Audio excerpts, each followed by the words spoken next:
The boat is fueled up with 100 liters, about 100 liters of fuel. The whole trip is about 100 kilometers, so roughly I will need about 50 liters to make the round trip. Packed up on supplies. This is my food. There's more food in here, and I got some clothes, I got some toiletry, I got my camera bag, obviously. So the boat is all stacked up. This is my bedding, because I'm gonna sleep on the boat. And Joe right there is vlogging as well, so he's making a video too. It's gonna be exciting.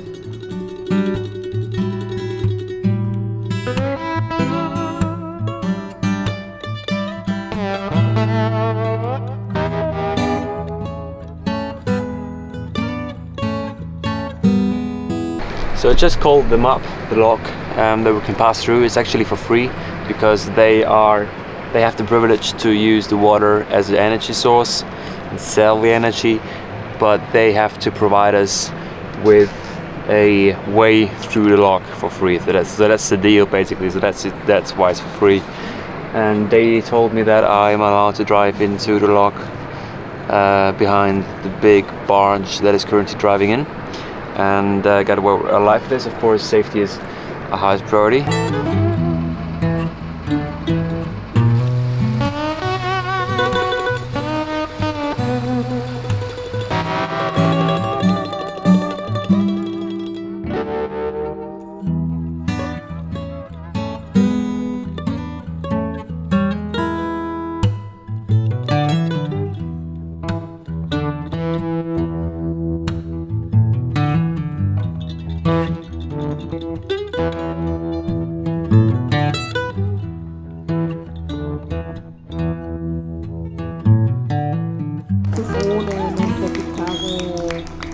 Und der Kasperl, der Band, den Kasperl.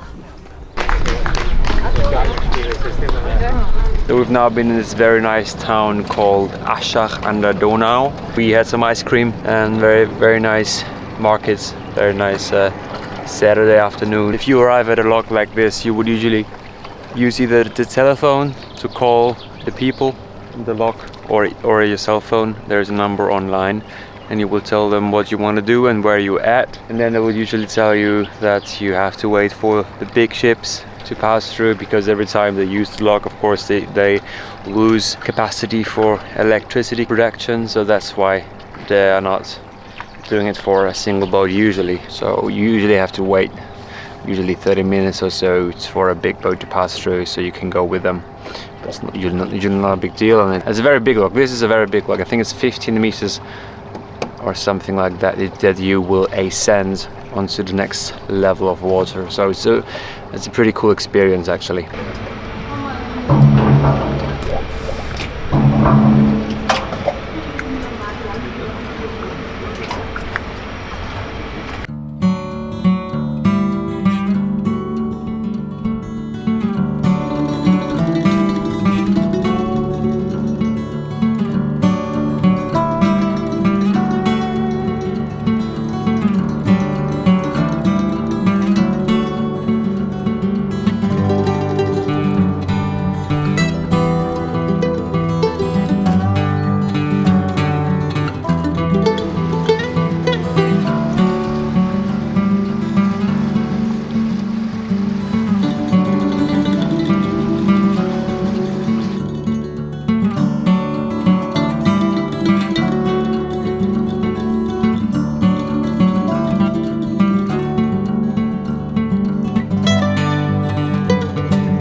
We made it. We're here in Schlögen. It's a beautiful day, beautiful marina, nice water, 18 degrees water temperature, so it's good to go.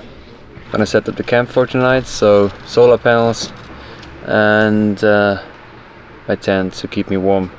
So I'm gonna show you what I do to have a nice place to be.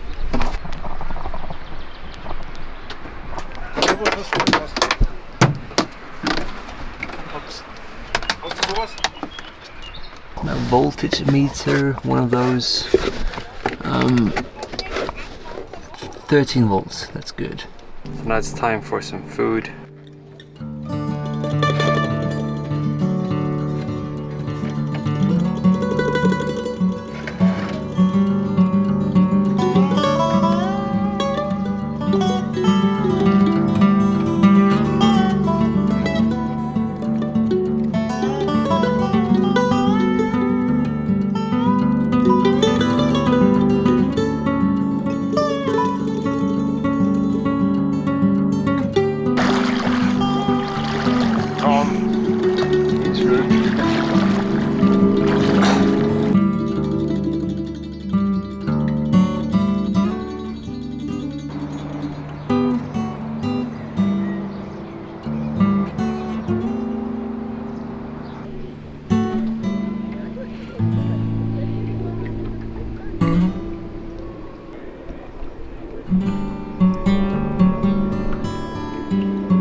The camp is all set up for tonight, just gonna make the bed and then I'm pretty much ready to go to sleep.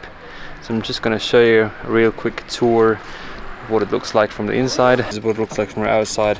Made it all myself. It's not really a lot to it, but it's a basic tent. Okay, so you get everything you need basically. It's warm.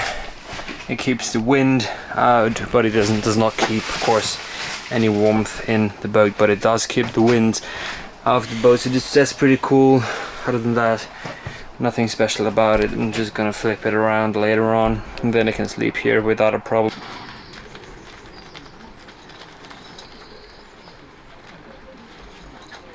Going up to a beautiful viewpoint where you have a perfect view of the marina.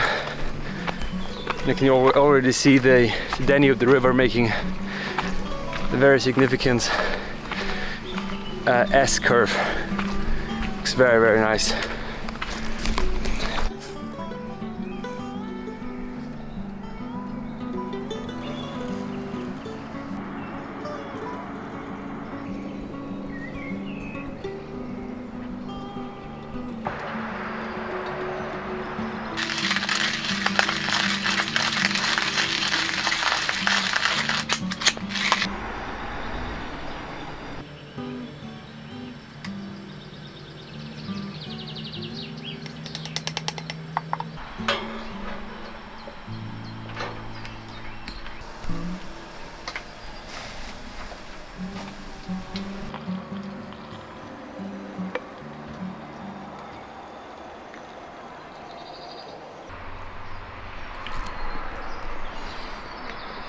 Morning, we had a nice morning, slept really good.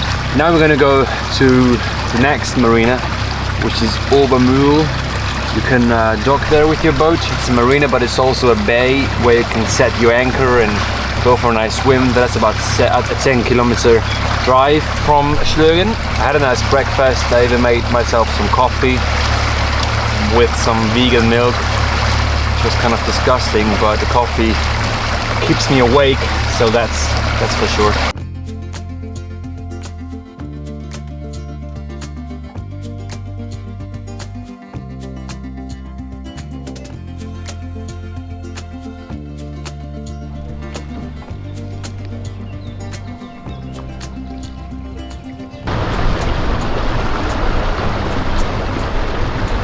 I'm not on the boat anymore. I'm back at home. When I departed from Obermühl, which was probably another 50 kilometers away from home, I first noticed I was lacking power. I usually cruise at 34 to 3500, and then and I had to cruise at 4,000 RPM, and I was still not happy with the speed I got. So more than 500 RPM kind of lost in power. But then after 5 to 10 minutes, everything seemed normal again. So I didn't make anything of it, but I think 20-30 kilometers after that incident, same thing happened to me again. So I was like, why is this happening? I was thinking about it. Maybe I have water in the boat. I checked the bilge, there's no water in the boat. And the last time it happened to me was in the last 5 kilometers on my way to the marina. And the thing that happened was, just gonna show you what I mean with there's something wrong. Now I don't know if you see that, but that ring, that's not supposed to move like that. I'm just gonna show it to you real good. It's moving back and forth, and it's not supposed to do that. It should stay in place. So the exhaust gases. The thing is, that's a propeller, and here is the exhaust, okay, in the middle of the propeller. And when that ring is not in place, exhaust gases will leak from here. And what that will do, exhaust gases leaks basically air, and the air bubbles will give the prop a hard time for it to create thrust, because cavitation, air bubbles is the worst thing you can have in a propeller from a boat, and that is exactly what is caused here, cavitation. And that's why I lost the thrust yesterday. So that's the problem, really. You should always expect the worst on trips like this. I'm very happy that there weren't any other problems with the boat, and I'm hoping to be back in the water really soon. Until the next video, stay safe. See you in the water.